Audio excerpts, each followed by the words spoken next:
I am sure at this point that you're aware that there was yet another tragic shooting this weekend combined with a fire. It was deadly, it was devastating. You know the basic facts. So we're not going to recount all of those. But we will point out, because I think it is important to in this terrible time that we're in, that Republicans appeared to be so sure that this was going to confirm the narrative they've been trying to push, that this is people targeting Republicans or people targeting Christians, something like that, because it was a Mormon church that was targeted, that they jumped on it. This has gotta, we need it. And they didn't wait the 5 seconds necessary to find out that, oops, no, it's not at all what you thought it was. And it was basically, it looks like at this point, the normal sort of shooting that has become all too common here in America. This is the perpetrator of this devastating shooting. Thomas Jacob Sanford opened fire with an AR-15, a part of the story that the Republicans, of course, ignored and will continue to ignore, inside of a Mormon church on Sunday. Also set it on fire, a devastating fire. As of right now, 4 people were killed, 8 are in a hospital. Hundreds of people that were just trying to, worship, were at risk there. I can only imagine how devastating and just terrifying the entire thing was. The shooter was killed in a firefight with police. But as I said, instantly, the idea is this is yet another attack on Christianity, probably by one of those damn transes or whatever. And so Trump jumped to Truth Social, and he didn't give the maximal version of how he sometimes responds to these things. And yet in this message, he talks about being briefed on the shooting, says the suspect is dead, but there is still a lot to learn. Don't worry, they've learned some stuff, so now they're gonna move on. This appears to be yet another targeted attack on Christians in the United States of America. This epidemic of violence in our country must end immediately. And I have no doubt that he's going to, shut down the Working Families Party or something as a result of this. And while it is objectively a targeting of some Christians, this does not fit neatly into the narrative the right has been trying to spread. And while the president didn't go as irresponsible as he has in some recent cases, don't worry, the MAGA movement definitely did. Laura Loomer goes off on this novella. By the way, I feel like I have to crowdfund enough money to buy Twitter just to shut down these long ass posts, because it really has to end.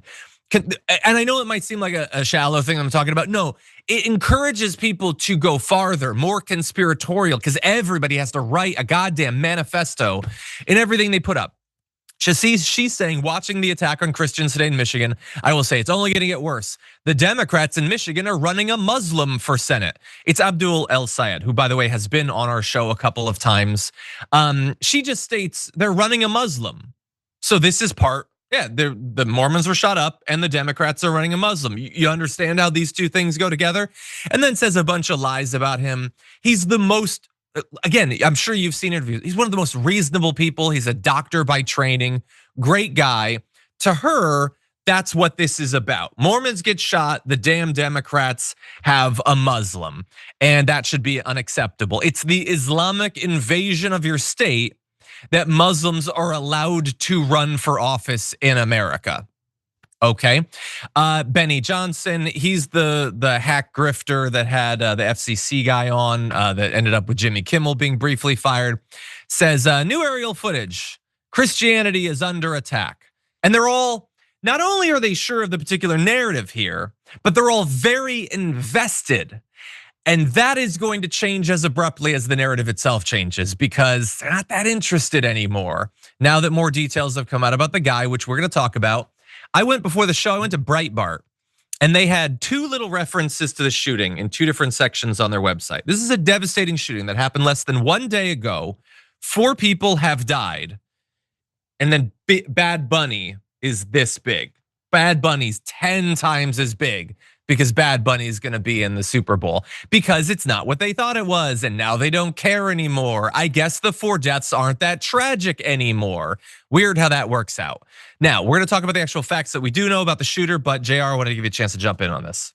I'm just waiting. I'm wondering where those attacks, somewhere of these comments and rhetoric was, back in 2015 when there was, black Christians that were praying and having church, worshiping God, and then this white supremacist terrorist Dylan Roof ran in there and shot up a bunch of folks there too.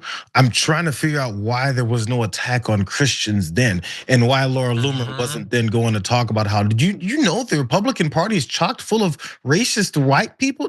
I'm just trying to figure out why she didn't say that then and why now suddenly. Which, by the way, I'm not sure if you're gonna get to it, but the background of this guy, Yeah. Kind of what you would expect. But they want to keep flipping reality on its head, keep telling us what we see is not what we see, and that everything that they've generated of the hate that they've got going in so many people's hearts and minds, that you don't have to actually pay attention to reality. You don't have to pay attention to what you're looking at anymore. All you have to pay attention to is that seething, boiling point of rabid racism that's in your bellies, and then use it to be irrational and follow this guy off of a cliff. That's all that they need. Oh, and by the way, and right before you jump, hand him your wallet. Yeah, you're totally right. Dylan Roof was not a part of this. And Kash Patel, please Google Dylan Roof if you're not familiar with who he was. Because, and look, maybe this is a side conversation, but black churches to the MAGA movement, to conservatives generally, are not churches, they're black. That's what they are. The black part cancels out the churches. It doesn't matter that these people in some, like there are so many deeply Christian black people in America. It has never counted. It has never been a part of their movement, to be clear. But anyway, yeah, and so they're moving on. They don't care. I mean, I feel like it's still like, even if it's not a part of that narrative of like trans supporting people attacking Christianity, it still was a church that was targeted. Is that not worth? Can we not do 2 days on that? Can we not talk for 2 days about that? Or we could talk about the fact that this guy had access to an AR-15 when arguably nobody should. We could, I know that they don't want to talk about that, but we could. It's no, if it isn't a part of your thing where you're gonna shut down Antifa, the Democratic Party, it's just not even worth mentioning. You can just shoot up a church now, and it's just a casual every week sort of thing in America. That is really sad for our country. If you enjoyed that, make sure that you never miss another video by subscribing. And if you want a little more, consider hitting the join button and becoming an actual member. But you're probably wondering, why the hell would I do that, John? First off, calm down. The stakes in this are very, very low. But also, when you click the join button and you become a member, you get access to bonus content that I make every week, and it's a ton of fun.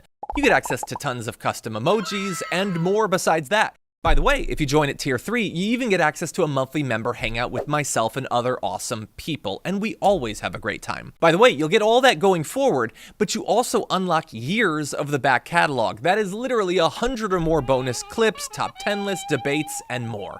What are you waiting for? Click the join button below. Your support powers our show, and we couldn't do it without you. Or at the very least, I wouldn't really want to try. Viewers like you keep me here. So thank you in advance for joining.